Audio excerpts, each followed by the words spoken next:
বন্ধুরা, আসল ভালোবাসার পরীক্ষা সেই মুহূর্তেই হয় যখন সংসার আর সমাজ দুই দিক থেকে চাপ দেয়, আর তবুও একটা মানুষ তোমার পাশ থেকে সরে না। অর্জুন প্রতাপ মীরাকে সঙ্গে থাকার কথা বলেছিল, কিন্তু এখন সেই প্রতিশ্রুতির আসল পরীক্ষার সময় এসে গেল।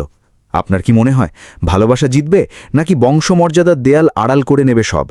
কমেন্টে আপনার মতামত দিন।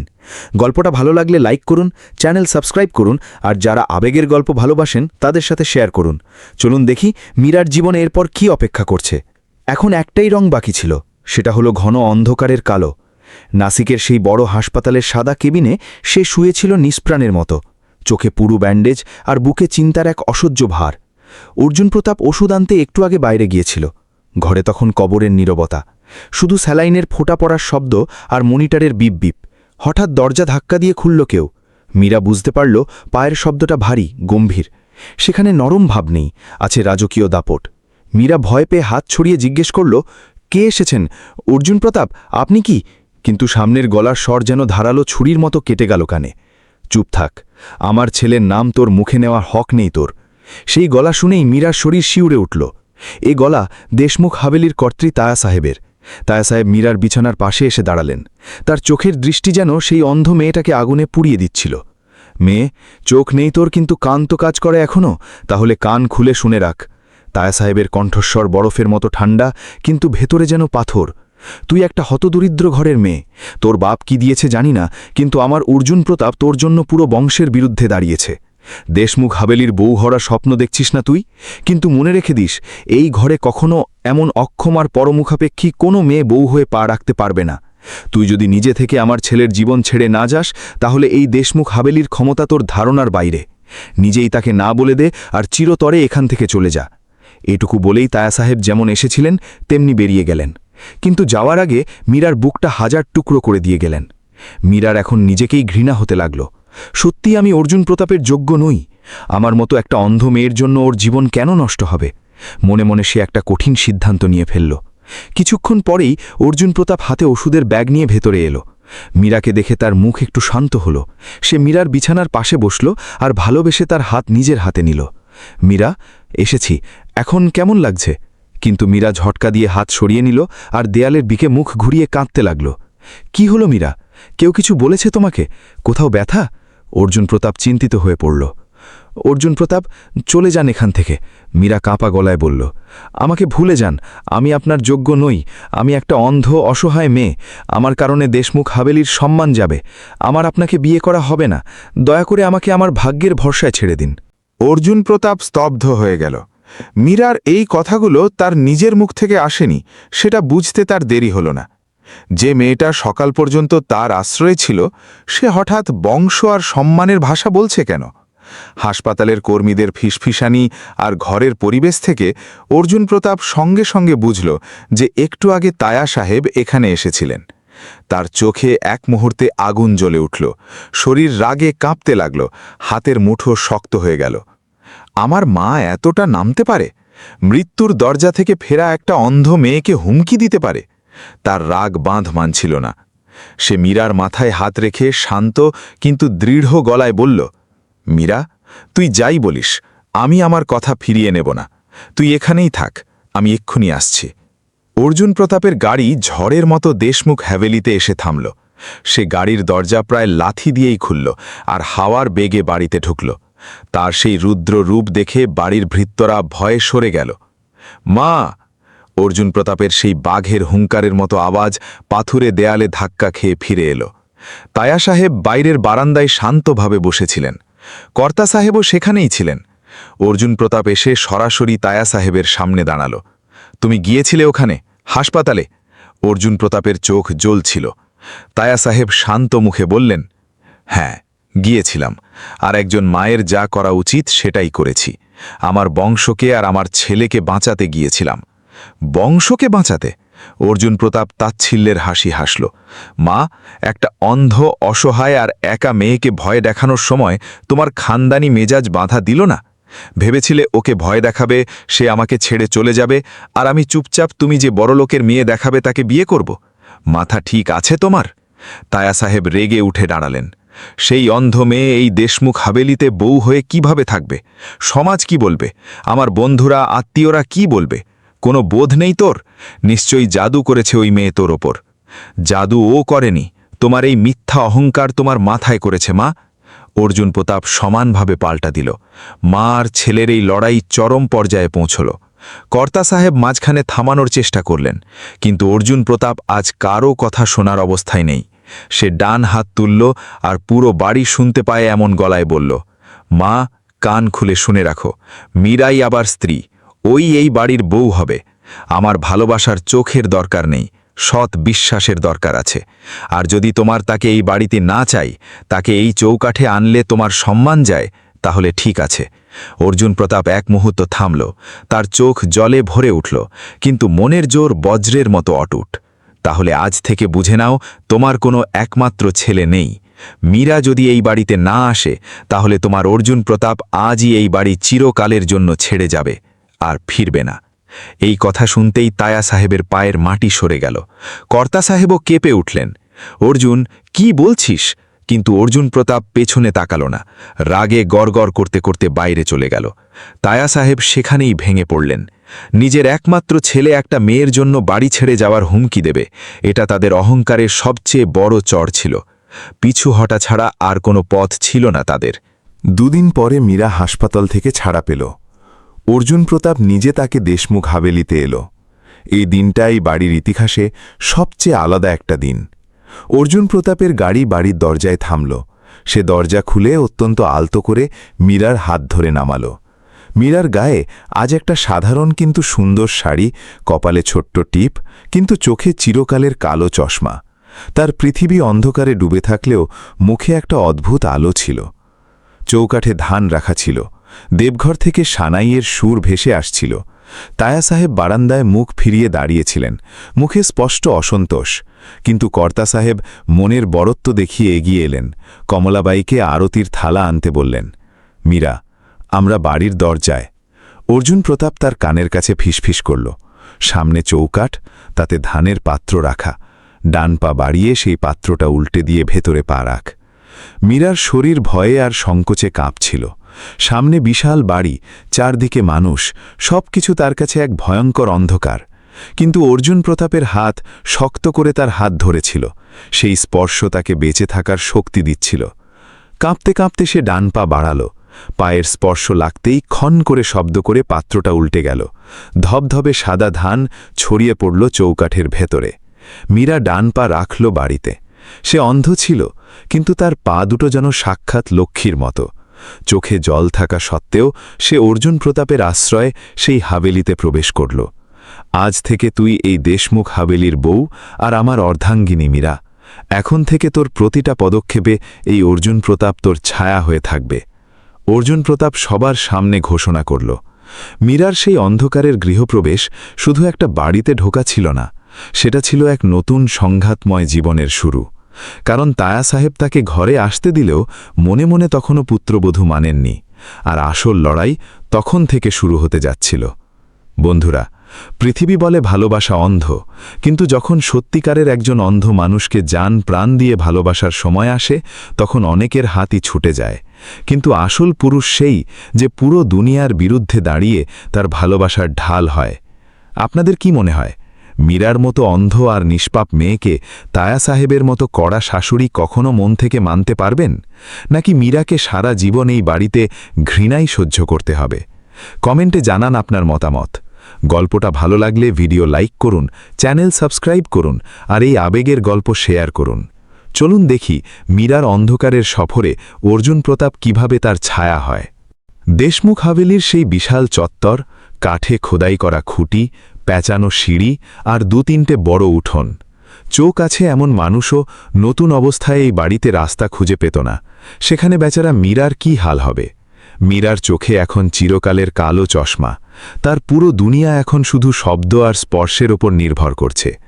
অর্জুন প্রতাপ তাকে অনেক সম্মানের সাথে বাড়িতে এনেছিল ঠিকই, কিন্তু বাড়ির আসল মালকিন তায়া সাহেব তাকে তখনও মনে মনে পুত্রবধূ মানেননি। মীরার প্রতি তার বুকে শুধু ঘৃণার আগুন জ্বলছিল। আমার রাজপুত্রের মতো ছেলের গলায় এই অন্ধ বোঝা ঝুলেছে, এই ক্ষোভ তাকে দিন রাত পোড়াচ্ছিল। অর্জুন প্রতাপ বাড়িতে থাকলে কারও সাহস ছিল না মীরার দিকে তাকানোর, কিন্তু যখন সে চাষের বা তালুকের কাজে বাইরে যেত তখন তায়া সাহেবের আসল খেলা শুরু হতো। একদিন দুপুরবেলা অর্জুন প্রতাপ সমিতির মিটিংয়ে গ্রামে গেছে। মীরা নিজের ঘরের কোনায় শান্ত হয়ে বসে আছে। তৃষ্ণা পেয়েছে তার। ঘরের কলসির জল শেষ। সে আস্তে ডাকল, কমলা মাসি, একটু জল দেবেন? কমলাবাই বাইরে থেকে জল নিয়ে আসছিল, এমন সময় তায়া সাহেব পথেই তাকে আটকালেন। কোথায় নিয়ে যাচ্ছিস জল? চোখ রাঙালেন। মালকিন দিদি, ওই মীরা দিদির তৃষ্ণা পেয়েছে, জল নিয়ে যাচ্ছি। কমলাবাই ভয়ে বলল, কমলা, তুই আমার কাজের লোক না ওই অন্ধের? রাখ কলসি ওখানে, গোয়াল ঘরের কাজে যা। ওর তৃষ্ণা পেয়েছে, তাহলে নিজেই আসবে নিতে। অর্জুনের রানী হওয়ার শখ ছিল না ওর? তাহলে দেখি কিভাবে নিজের কাজ করে। তায়া সাহেব কমলাবাইকে তাড়িয়ে দিলেন আর নিজে বারান্দার দোলনায় গিয়ে বসলেন। মীরা ঘরে জলের জন্য অপেক্ষা করছিল। অনেক সময় হয়ে গেলেও কেউ এলো না। তখন বুঝল নিজেকেই যেতে হবে। সে কাঁপা হাত দেওয়ালে রাখল আর দেওয়ালের সাহায্যে ধীরে ধীরে ঘরের বাইরে এলো। প্রতিটা পদক্ষেপ সাবধান, হাতড়াতে হাতড়াতে এগিয়ে যাচ্ছে। কমলা মাসি, আবার ডাকল মীরা, কিন্তু পুরো বাড়িতে ভয়ঙ্কর চুপ। শুধু তায়া সাহেবের দোলনার কড়কড় শব্দ। সেই শব্দ শুনে মীরার গায়ে কাঁটা দিল। দেওয়াল ধরে চলতে গিয়ে হঠাৎ তার পা বাড়ির উঁচু চৌকাঠে হোঁচট খেল। ধাম করে একটা শব্দ হল। মীরা সরাসরি পাথরের মেঝেতে উপুড় হয়ে পড়ে গেল। কপালে আর কনুইতে জোরে আঘাত লাগল। যন্ত্রণায় তার মুখ থেকে একটা ছোট্ট চিৎকার বেরিয়ে এলো। সে মাটিতে ছটফট করছিল। চোখের কালো চশমা একপাশে পড়ে গেল। কপাল থেকে রক্তের চিকন ধারা বইতে লাগল। তায়া সাহেব দোলনায় বসে এই পুরো দৃশ্য নির্মম চোখে দেখলেন। মুখে সামান্য দয়ার আভাস নেই, বরং একটা নিষ্ঠুর হাসি। তিনি দোলনা থেকে উঠলেন আর মীরার কাছে এসে দাঁড়ালেন। তার ভারী পায়ের শব্দ শুনে মীরা ভয়ে পেছনে সরতে চাইতে লাগল। কিরে, শখ মেটল? তায়া সাহেবের গলা চাবুকের মতো কানে লাগল। অর্জুনের রানী হয়ে এসেছিস? দুটো পা ঠিকমতো ফেলতে পারিস না? এসেছে জমিদার বাড়িতে রাজত্ব করতে। মরা বাপ আর ওই সুধামাসি একটা অন্ধ বোঝা আমার ছেলের ঘাড়ে চাপিয়ে দিয়েছে। একটা জলের কলসি তুলতে পারিস না তুই? আমার বংশের ঐতিহ্য কিভাবে বহন করবি? শুধু এই ঘরের অলক্ষী তুই, অন্ধ কোথাকার। অন্ধ আর বোঝা, এই শব্দগুলো মীরার বুকে তীরের মতো বিঁধল। সে মাটিতে পড়ে থেকেই মুখ বুজে কাঁদছিল। চোখ আগেই বুজে গেছে চিরকালের জন্য। এখন সেই বুজে চোখ থেকে গরম অশ্রু অবিরাম বেয়ে চলছে। ফুপুনি চেপে কোনো মতে সামলে দেওয়াল ধরে উঠতে চাইছে সে। তায়া সাহেবের কথার যন্ত্রণা সহ্য হচ্ছিল না। সত্যিই আমি অর্জুন প্রতাপের ওপর বোঝা হয়ে আছি, এই চিন্তা ভেতর থেকে কুড়ে কুড়ে খাচ্ছিল। এমন সময় বাড়ির মূল দরজা দিয়ে অর্জুন প্রতাপের গাড়ি ঢুকল। সে হন্তধন্ত হয়ে বাড়িতে ঢুকতেই সামনের দৃশ্য দেখে পায়ের মাটি সরে গেল। তার মীরা মাটিতে পড়ে কাঁদছে আর কপাল থেকে রক্ত পড়ছে। মীরা? অর্জুন প্রতাপ হাতের ফাইলগুলো ওখানেই ছেড়ে দিল আর পাগলের মতো দৌড়ে গেল। 1 সেকেন্ডে তাকে নিজের শক্ত কোলে তুলে নিল। কপালের রক্ত দেখে তার চোখ রাগে লাল হয়ে গেল। সে তায়া সাহেবের দিকে এমন এক ভয়ঙ্কর দৃষ্টি দিল যে তায়া সাহেব চুপচাপ ভেতরের ঘরে চলে গেলেন। অর্জুন প্রতাপ মীরাকে আলতো করে সোফায় বসাল। নিজের রুমাল দিয়ে রক্ত মুছল। মীরা, মনোযোগ কোথায় ছিল? আমাকে ডাকলে না কেন? আর ঘরে কেউ নেই কেন? সে চিন্তিত হয়ে জিজ্ঞাসা করল। অর্জুন প্রতাপ, শুধু তৃষ্ণা পেয়েছিল আর পা হোঁচট খেয়েছে। এটা আমারই দোষ। আমি সত্যিই একটা বোঝা। মীরা ফুপিয়ে ফুপিয়ে কাঁদতে কাঁদতে বলল। এটা শুনে অর্জুন প্রতাপের বুক ভেঙে গেল। বুঝতে বাকি রইল না তার অনুপস্থিতিতে মা কি ভয়ঙ্কর কথা বলেছেন। সে মীরার মুখ নিজের 2 হাতে নিল। মীরা, এরপর যদি এমন কথা বলো, মনে হবে আমার গালে থাপ্পড় মেরেছ। তুমি বোঝা নয়, আমার রানী তুমি। অর্জুন প্রতাপ নরম কিন্তু দৃঢ় গলায় বলল, পড়েছ কারণ এই বাড়ির অভ্যাস হয়নি, কিন্তু এখন থেকে আর পড়বে না, কারণ আমি তোমাকে চলা শেখাব। সেই দিন থেকে অর্জুন প্রতাপ মীরার ছায়া হয়ে গেল। সব গুরুত্বপূর্ণ কাজ বাতিল করে সে মীরাকে সাথে নিয়ে বাড়িতে ঘুরতে লাগল। মীরা, এটা ধরো। সে তার হাত একটা কাঠের খুঁটিতে রাখল। এটা কাঠের খুঁটি, এখান থেকে 5 পা ফেলে চৌকাঠ, পার হলেই ঠাকুর ঘর। আর এই দেওয়াল একটু খসখসে লাগছে, এখান থেকে বাঁ দিকে ঘুরতে হবে। প্রতিটা জিনিস স্পর্শ করিয়ে চিনিয়ে দিচ্ছিল সে। যেখানে বিপদের সম্ভাবনা সেখানে নরম চাটাই বিছিয়ে দিল। সিঁড়িতে হাতের জন্যে মখমলের রেলিং লাগিয়ে দিল। অর্জুন প্রতাপ মীরার চোখ হয়ে উঠেছিল।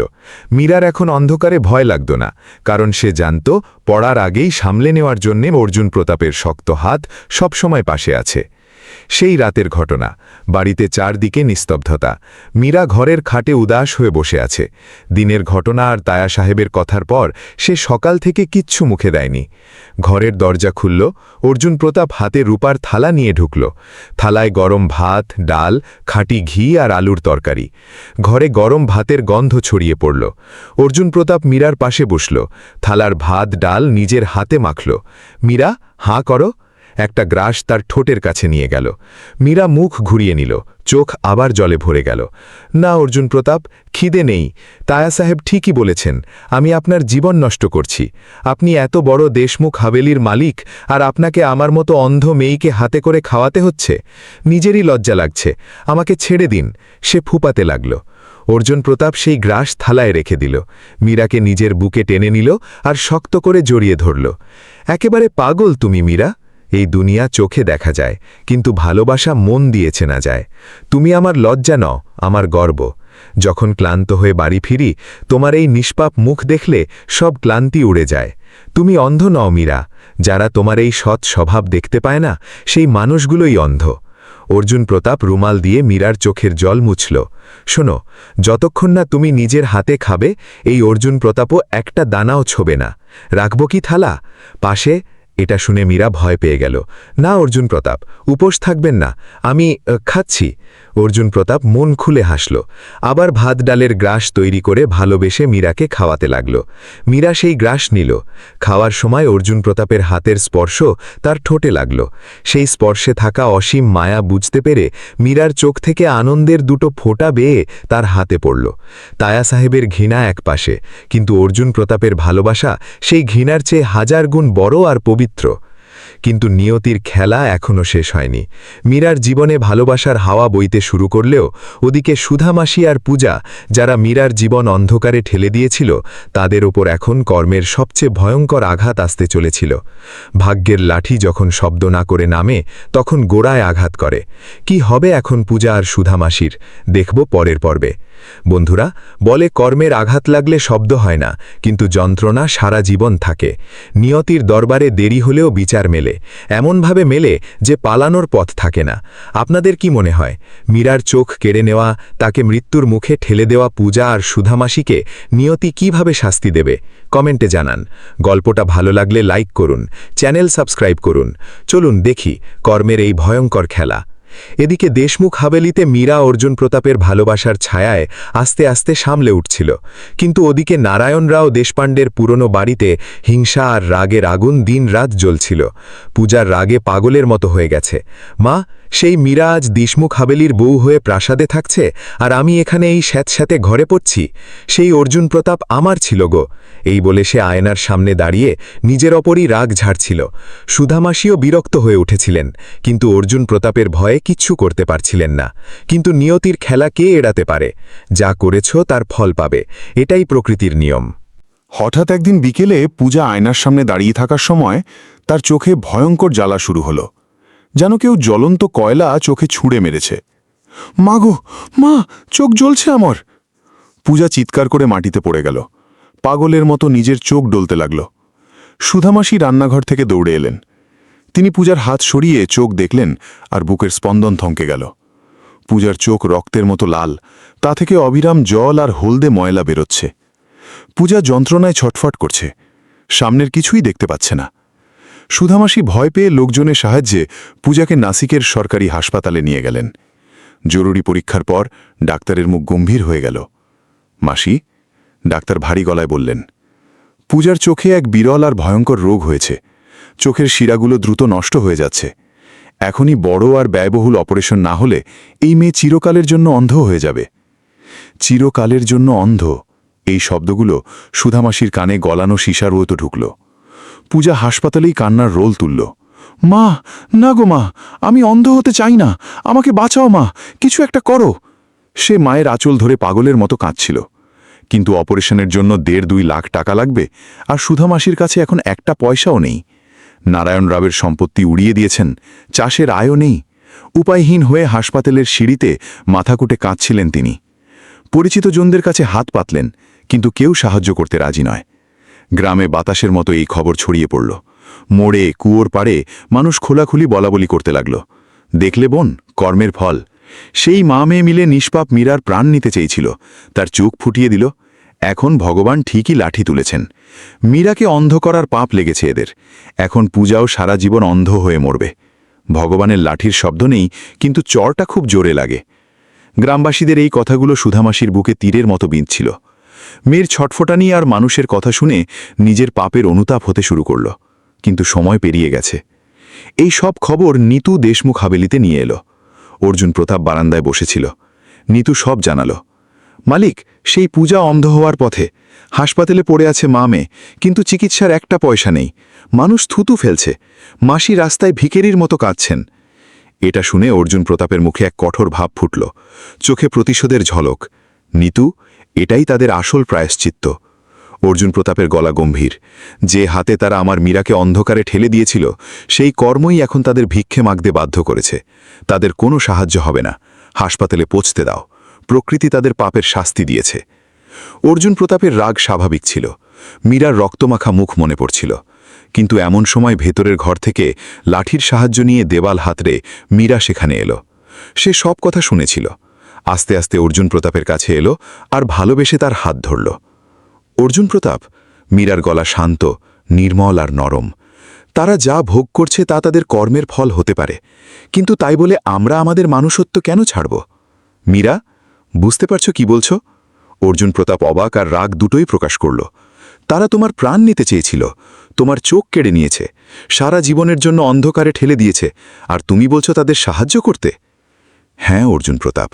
মীরার অন্ধ চোখ থেকে দুটো ফোঁটা গালে বেয়ে পড়ল। তারা আমার চোখ কেড়েছে, কিন্তু আমার স্বভাব আর সংস্কার নেয়নি। আমরাও যদি তাদের মতো আচরণ করি, তাহলে তাদের মধ্যে আর আমাদের মধ্যে তফাৎ কোথায় থাকবে? আমার বাবা এই শিক্ষাই দিয়েছেন যে কেউ যতই খারাপ করুক, আমাদের ভালো থাকতে হবে। আর অর্জুন প্রতাপ, মীরার গলা ভেঙে এলো। চোখ না থাকার কষ্ট কি আমি প্রতিদিন টের পাচ্ছি। প্রতিটা মুহূর্তে সেই মৃত্যুর যন্ত্রণা সহ্য করছি। সেই চিরকানের অন্ধকার খুব ভয়ঙ্কর অর্জুন প্রতাপ, খুব ভয়ঙ্কর। আমার শত্রু হলেও তার ভাগ্যে যেন সেই অন্ধকার না আসে, এটাই আমার ইচ্ছা। পূজা দিদি আমাকে কখনো বোন মানত না, কিন্তু আমি মানতাম। প্লিজ অর্জুন প্রতাপ, পূজা দিদির অপারেশনের টাকা পাঠিয়ে দিন। তাকে অন্ধ হতে দেবেন না। মীরার এই কথা শুনে অর্জুন প্রতাপ নিশ্চুপ হয়ে গেল। অবাক হয়ে তার মুখের দিকে তাকিয়ে রইল। তার এই অসীম দয়ার কাছে, ক্ষমার কাছে আর সংস্কারী মনের কাছে সব রাগ, সব অহংকার গলে গেল। সে মীরার হাত নিজের হাতে নিয়ে ঠোঁটে ছোঁয়াল। চোখে মীরার প্রতি সম্মান আর ভালোবাসা 1000 গুণ বেড়ে গেল। তোমার মন আকাশের চেয়েও বড় মীরা। আমি সত্যিই ভাগ্যবান তুমি আমার স্ত্রী। তোমার কথার খাতিরে নিশ্চয়ই করব। অর্জুন প্রতাপ আবেগ ভরা গলায় বলল। অর্জুন প্রতাপ নিতুর হাতে টাকার একটা বড় ব্যাগ দিল আর তাকে সঙ্গে সঙ্গে হাসপাতালে পাঠাল। নিতু হাসপাতালে গিয়ে কাঁদতে কাঁদতে বসে থাকা সুধা মাসির সামনে সেই টাকার ব্যাগ রাখল। মাসি অবাক হয়ে ওপরে তাকালেন। নিন, নিতু গম্ভীর গলায় বলল, বাঁচান আপনার মেয়ের চোখ। কিন্তু একটা কথা মনে রাখবেন, এই টাকা দেশমুখ হাভেলির মালিক দেননি। যে মীরার চোখ আপনারা ফুটিয়েছিলেন, যার জীবন নষ্ট করেছিলেন, সেই অন্ধ মীরা তার বড় মন থেকে দিয়েছে। সে বলেছে অন্ধকারের ভয় সে জানে, তাই পূজার ভাগ্যে যেন সেই অন্ধকার না আসে। মরার সময়ও এই উপকার ভুলবেন না। মীরার এই নাম আর উপকার শুনতেই সুধামাসি আর পূজার মনে হল মাটি তাদের গিলে নিক। নিজেদের ওপর লজ্জায় পুড়তে লাগল। যে মেয়েটিকে তারা সারা জীবন দাসী মনে করেছিল, যার ওপর এত ভয়ঙ্কর অত্যাচার করেছিল, সে আজ তাদের জন্য দেবদূত হয়ে এসেছে।